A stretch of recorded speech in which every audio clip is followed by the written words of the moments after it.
Arizona's chief election officer shares her priorities ahead of the 2020 elections. We need to be able to provide consistent messaging across election officials. Pima County takes steps to end an outbreak of hepatitis A. We are only at about 60% vaccination rate, so we still have a lot of work to do. And a veteran's valor is finally honored more than 70 years after he left the battlefield. Our country has always been free, and let's hope to God it stays that way. Hello and welcome to Arizona 360. I'm Lorraine Rivera. Thank you for joining us. Voter turnout for the 2018 midterm elections broke records in Arizona, and it looks like that momentum could carry into 2020. Between April and July, voter registration increased by 50,000, bringing the total up to 3.8 million voters. We asked Secretary of State Katie Hobbs what she makes of the numbers, as well as how her office is preparing for the next presidential election. Arizona's growing population may be one reason voter registrations are on the rise, according to Secretary of State Katie Hobbs. But she also credits improvements to how the Motor Vehicle Department updates change of addresses for a sharp drop in the number of inactive voters, a label that refers to a discrepancy with a voter's address. Between April and June, the number of inactive voters went from over 500,000 to nearly 400,000. But it is really exciting as an election official to see more people getting involved. Hobbs says ensuring the increasing number of voters can cast their ballots with ease can prove difficult without the right preparation. And you have to plan at that level for every voter that's registered, not how many you think are going to participate. We saw huge lines in 2016 when that wasn't the case. And so there is that challenge of making sure that we're meeting the needs of those voters. In the run-up to 2020, Hobbs described her top priority, election system security. I think that's top of mind for most election officials, and I think if they tell you it's not, they're probably not doing their job. But we have been really focused on making sure that we have the security measures in place to prevent tampering. We're working with the counties to get them some of the federal funds that our office received for security enhancement, so the counties have things in place that they need. And that's really, I would say, the number one focus. Hobbs says Arizona's use of paper ballots creates a paper trail that can always serve as a way to verify the results. In the realm of cyber threats, she says misinformation campaigns designed to sow distrust in elections presents a more difficult challenge for her office. We need to be able to provide consistent messaging across election officials so that voters are getting the same message and they know where the trusted sites are. And the whole idea is really just maintaining the voters' confidence in the system so that they are still motivated to participate. Another priority involves rebuilding relationships with county election leaders, which Hobbs says had deteriorated during previous administrations. Her office has met with officials in person and sought their feedback when it came time to update the election procedures manual. I don't want to second guess the actions that the previous administration took, but as somebody observing from the outside and just, things that have come up since I've been in place, I think that we've just heard that the previous administration really just kind of came in and laid down the law and didn't necessarily see it as a partnership. And so we're just trying to shift that focus back to being a partnership. I'm Senate Minority Leader Katie Hobbs.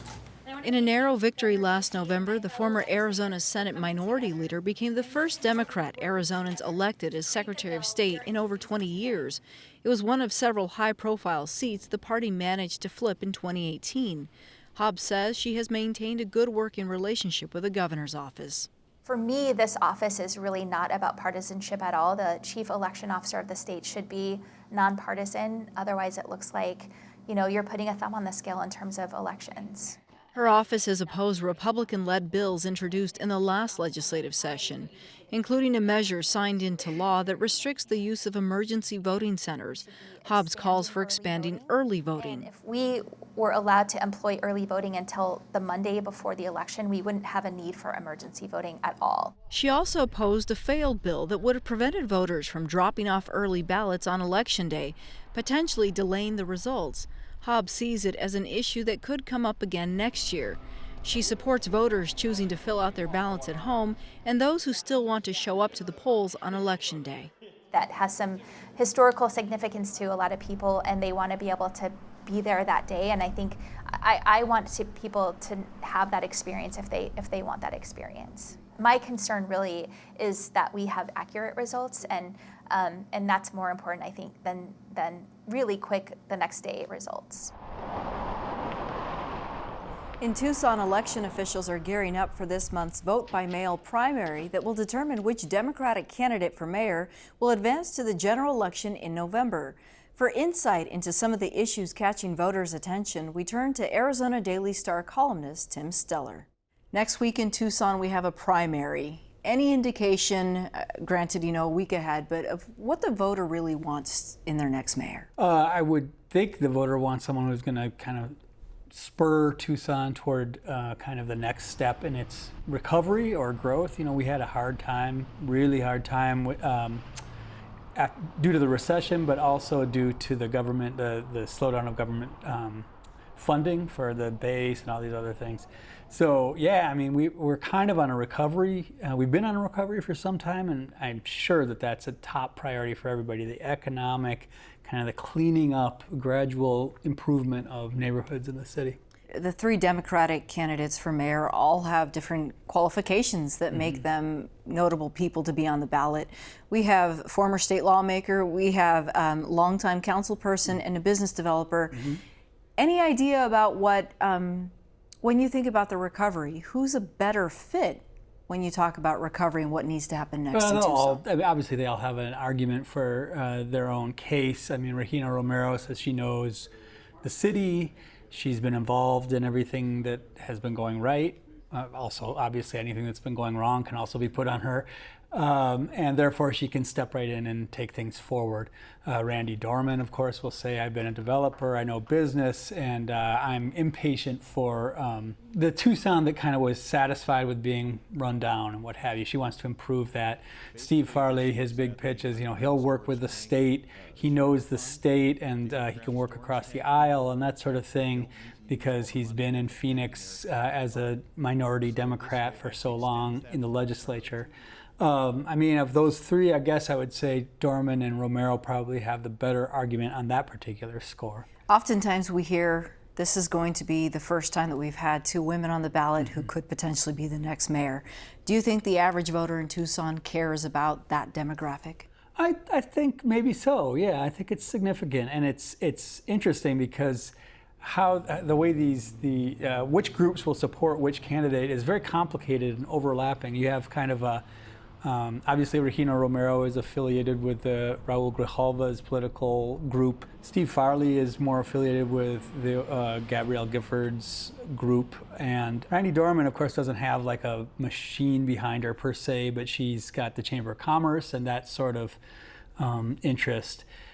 I think each of those groups would like to see a woman become mayor. It's surprising that it hasn't happened so far. We've had how many female governors? 5? Why not a mayor of Tucson? In the big picture of things, the political landscape, Arizona legislature look at the city of Tucson very much? Well, now they will, now that we've got probably the sanctuary initiative at least on the ballot. It's been a habit of the legislature to watch the cities and essentially preempt whatever bills or ordinances, what have you, that come out of the cities that they think violate state law. Obviously, with the sanctuary initiative, the people in the state government and the legislature are going to be watching extremely closely, and if it passes, the second it passes, there will be challenges to it, and we can expect conflict. How important do you think this next election cycle will be when it comes to Arizona? Nationally. You mean you're going into 2020? Yeah. You mean? Oh gosh, it could be huge. It's only that big a deal if Arizona turns Democratic, either in the presidential or the U.S. Senate race. If it's, which is obviously possible, and hasn't seemed so possible in a long time. The latest polls show Mark Kelly leading Martha McSally. Certainly, that's going to be a hard-fought race, and where Democrats have probably an equal chance to Republicans. And Donald Trump's got we don't know what's going to happen, but Donald Trump's popularity is, shaky. It's strong in strong Republican areas, but it's obviously very poor in Democratic areas and shaky in between. All right, exciting times ahead. All right, Tim Stiller from the Arizona Daily Star, thanks. Thank you, Lorraine. Tucson's primary election is August 27th. Voters still holding on to their mail ballots should drop them off at one of 7 locations open that Tuesday in order to have them counted in time. We have a list of those locations on our website. As you just heard in our previous discussion, 2020 could invite another blue wave in Arizona. While Republicans still outnumber Democrats in the state, recent polls indicate the potential for a shift to the left. That's according to political scientist Samara Klar with the University of Arizona School of Government and Public Policy. Well, Arizona is becoming a swing state more and more so over time. We saw it a little bit in 2016, but here in 2020, it looks like the Democrats have a really decent shot. They obviously won the Senate election in 2018. And Republicans in Arizona aren't all that happy with Trump. We've seen his approval rating decline over time. So it's becoming a very hotly contested election. With the numbers shifting, we're seeing this increase in numbers. Are other states also experiencing this right now, or is it just Arizona? Yes, absolutely. Registration is going up in states across the country. And it does seem that it's a high-profile election. We tend to see higher registration, higher turnout with presidential races, but the signs suggest that this race could be particularly engaging. The Republicans will say, no way is this a purple wave. The Democrats will say it's already turned blue. You're the expert. You study this stuff. Which color is it? Well, I would say Arizona is certainly becoming purple. We're going to see a bit of a purple wave here. And that's because a lot of people aren't all that happy with their existing party. And that's going to work in the underdog's favor. So Republicans really need to fight to keep people enthusiastic about their party. What we've seen since the beginning of Trump's administration is a declining approval rate among Arizonans when it comes to Trump. So when we talk about net approval, we mean the percentage of people who like him minus the percentage of people who don't like him. Net approval has declined by about 25 percentage points among Arizona residents, which means we now have more people in Arizona who don't like Trump than those who do. And that's hard for the Republicans. The numbers that we're seeing, we have more independents, Yeah. just a touch more than we do Republicans and Democrats. What are they likely to do then, based on what you just said, when it comes time for an election? Well, Arizona recently has had a really strong independent representation. So we have, as you said, a plurality of independents in the state, and that's true among a lot of states in the U.S. What we tend to find with independents is that they do prefer one of the parties. So about 80 to 90% of independents have a party preference, but they don't really want to work for that party. They don't want to volunteer for that party. They're not thrilled about publicly supporting that party, and that's why they tell people they're independent. So what both parties need in Arizona is, a lot of grassroots activism. This is going to be a tight election. They need people knocking on doors. They need people getting their friends out to vote. And if we have a plurality of people in Arizona who are independent, that's going to hurt both parties, and it may work to the Republicans' advantage since the Democrats here are the underdog. So you have the approval rating that seems to be declining. There are other things playing out all across the country, here locally. How are we describing the tone of politics right now in the state of Arizona? Well, one of the problems that people have had with local politics in Arizona is that there hasn't been a lot of engagement with congresspeople. So for example, Arizona is a state where we have not had a single town hall with any congressman or congresswoman this year. And that's not great for Arizona voters who want to be engaged in the election. Most of what we're seeing in Arizona is national level discourse, which is pretty negative. As you can see, Donald Trump and his adversaries tend to use pretty uncivil dialogue towards one another. So there's a real negative tone in politics, and that can be really discouraging. Do the voters tend to remember this lack of communication, for example, the town halls? Yeah, I think they do. Voters really do get mobilized by this sort of personal engagement, and they do actually tend to enjoy meeting with their representatives, even if their representatives don't necessarily agree with them. So I think it's a problem. I think it's a problem that Arizona congresspeople really need to start addressing. Professor Klar, thank you. Thank you.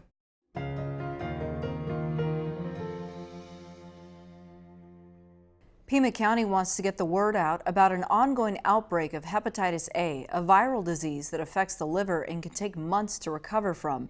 So far this year, the county has confirmed more than 220 cases, including 3 that turned deadly. It's a sharp rise from the dozen or so cases that it typically tracks annually. We learned about the county's response from Paula Mandel, a deputy director of the Pima County Health Department. She began with how Hep A spreads. They've been in contact with either an object or a food or someone who is infected with the virus, and they have touched something, you've picked it up, and it's an oral route, so it's fecal oral. So someone has the disease, they go to the bathroom, they don't wash their hands, they touch the door, they touch food, they hand you the food, they prepare food for you, and then you are exposed. So it's on your hands, you touch your mouth, and then you become infected. There's an outbreak currently in Arizona, but also in 20 plus states throughout the U.S. How serious is this? So we've seen an increase in the number of hepatitis cases across the nation since 2016. There are several states that have had an outbreak for more than 2 years. We started seeing our numbers increase in November of last year. So we're almost a year into this outbreak, and that's concerning for us. We have been trying to help protect those that are at risk and our community, but we are only at about 60% vaccination rate, so we still have a lot of work to do.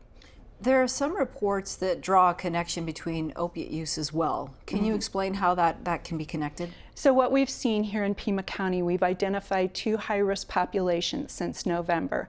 Those who are experiencing homelessness and those that are using illicit substances, and also a combination of both. And so those are the 2 populations that we're focusing our vaccination efforts on. When you think about it, those are 2 very vulnerable populations. So they are not engaging with the rest of the community. They're living on the street. They don't have access to running water, to soap, really to bathroom facilities. And so when you have those issues with less than sanitary conditions, then you can be at risk. What are some of the ways that it could spread from the homeless population to a more general population of people? We have cases that are identified, and especially with those homeless individuals, we do a thorough investigation. So our epidemiologists are asking questions. If they've gone into, say, a grocery store and they've used the bathroom at a grocery store, again, our team is going in, talking with the people within the stores to make sure that they're cleaning appropriately and that they're using the right cleaning solutions to help protect their customers. At what point will we in Arizona be considered safe, or it's over? Right. What most people are looking at when they decide to declare an outbreak over is you've reached herd immunity, which is usually around 97% of the population in a community is vaccinated, and you start to see the numbers fall. So we go back to what would be considered normal, maybe 1 or 2 cases in a year. Right now, we have not reached that. Now, is the vaccine something that we all tend to get, we just forget about? Hepatitis A vaccine is something that really wasn't offered to us until 1996. Children are recommended to get the vaccine at 12 months to 23 months of age. It's not a required vaccine, so parents have the option to choose whether to vaccinate their child or not vaccinate their child. Hopefully, most children are protected because their parents make that choice. But adults that are, say, maybe over the age of 22 years, may not have been vaccinated. Possibly if you've traveled to a foreign country where hepatitis A is an issue or a concern, you might have been vaccinated. Or maybe you're one of those adults who choose to make sure that your vaccine status is up to date. You may have been offered the vaccine and you may have chose to be vaccinated. If somebody wants to get the vaccine, they make an appointment with their primary, or do you get it at Walgreens? Well, there's lots of options. They can check with their primary care provider. Vaccine is offered at urgent care centers, at Walgreens, CVS's, and then there's always the health department. Paula Mendel from Pima County Health Department, thank you. You're welcome.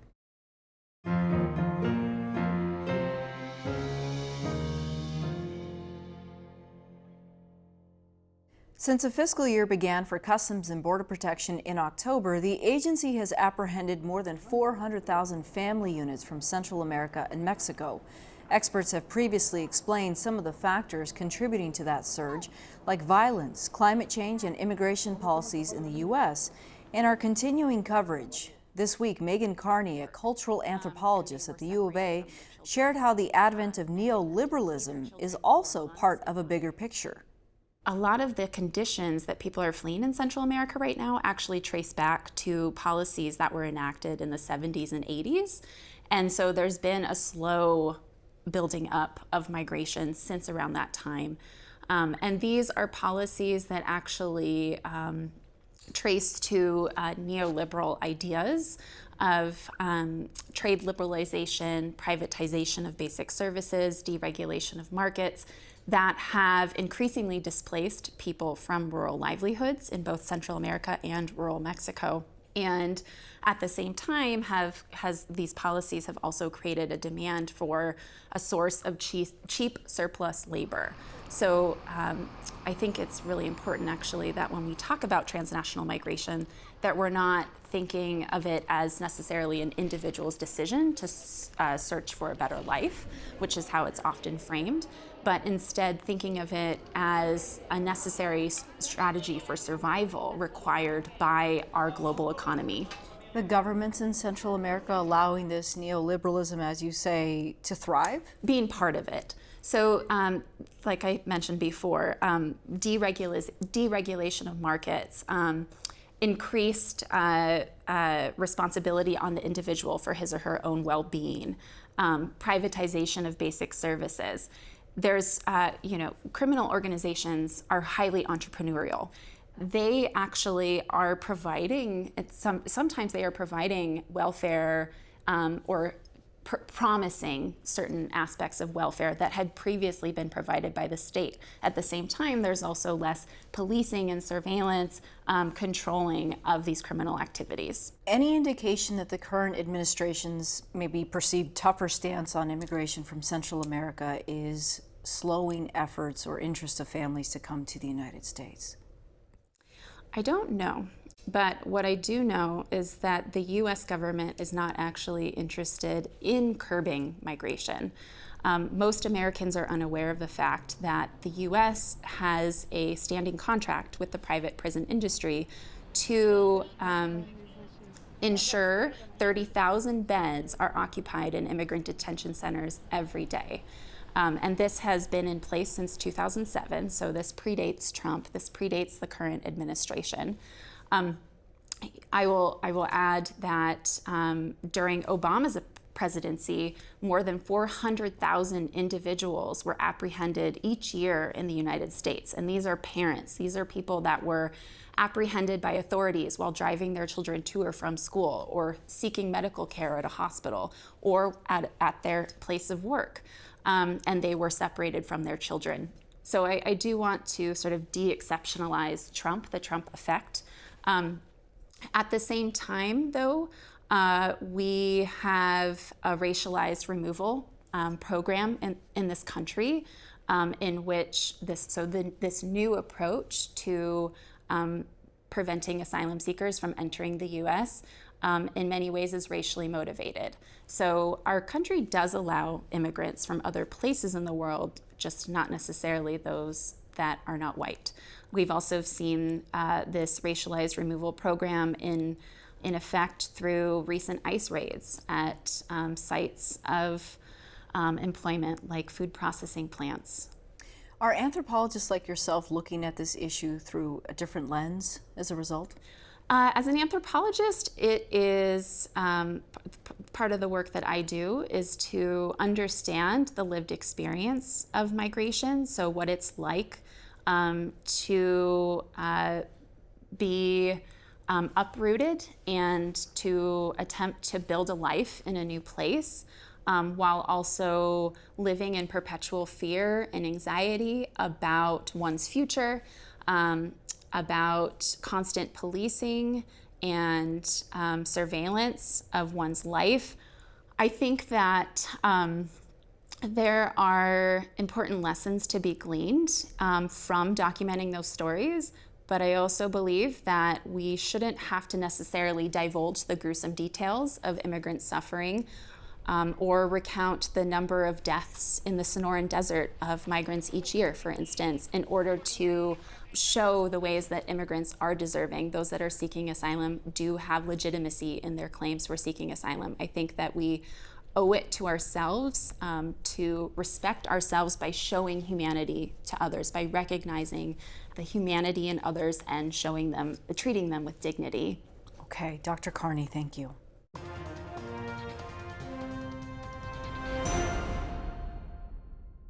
Of the 16 million Americans who served during World War II and returned home, fewer than 500,000 are still with us today. About 13,000 of these veterans live in Arizona, and this week, one of them received a long overdue honor for his service. And this year is in my heart. I'm proud to be an American. I'm proud to be an American. At 95 years old, Walter Ram's love for his country is unwavering and traces back decades to when he decided to enlist in the Air Force at the age of 16. This greatest generation, stood up to serve and sacrifice. Pinned over his heart this week was the medal he earned 76 years ago as a gunner and radio operator on a heavy bomber in Europe during World War II.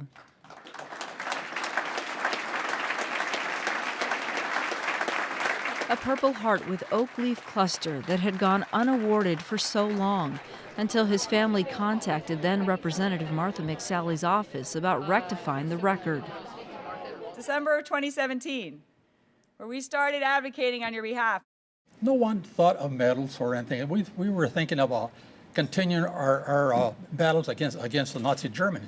Ram shared his war story before a packed room at Davis-Monthan Air Force Base, including the event that led to the Purple Heart he received this week when his 10-man crew survived a crash landing during their third bombing mission. Being that I had been sending signals to England, they knew exactly where we crashed, and within 30 minutes there was a truck there. Less than a month later, they wouldn't be so lucky. On their 6th mission, they were shot down again in Germany and suffered casualties. And unfortunately, later on, we lost 6 out of the 10. And one of them really saved my life. Ram was captured and spent 2 years as a prisoner of war, where he endured grueling conditions. After his rescue, he also received a Purple Heart for that ordeal and returned home with a deeper understanding of what it means to be free.